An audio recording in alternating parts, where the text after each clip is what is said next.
અમદાવાદ શહેરના કાગડાપીઠ વિસ્તારમાં લગ્નના નૃત્ય દરમિયાન હાથ સ્પર્શ કરવાના નાના વિવાદમાં 20 વર્ષીય મહેન્દ્ર સોલંકીની ક્રૂર હત્યા થઈ ગઈ છે।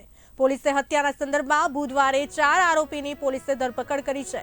મૃતકના પિતા ભીખા સોલંકીએ મંગળવારે રાત્રે 4 વ્યક્તિઓ સામે ફરિયાદ નોંધાવી છે।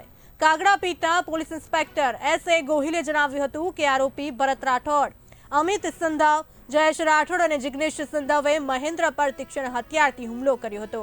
બુધવારે કાગડાપીઠ પોલીસની સર્વેલન્સ સ્ક્વોડ અને સ્થાનિક ક્રાઇમ બ્રાન્ચ ઝોન 6 દ્વારા સંયુક્ત કાર્યવાહી દરમિયાન હત્યામાં સામેલ તમામ આરોપીને પકડી લેવામાં આવ્યા છે।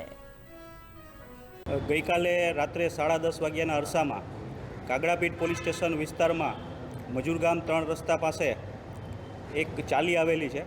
ત્યાં લગ્ન પ્રસંગમાં આ કામના મરણ જનાર કરણ ઉર્ફે મહેન્દ્ર અને તેના મિત્રને આ કામના સામેવાળા 4 આરોપી સાથે નાચવા બાબતે હાથ લાગી જતા સામાન્ય બાબતનો ઝઘડો થતાં એનો ખાર રાખી અને આ કામના 4 આરોપીએ છરી વડે હુમલો કરતા આ કરણ ઉર્ફે મહેન્દ્રનું સારવાર દરમિયાન મૃત્યુ થયેલ છે।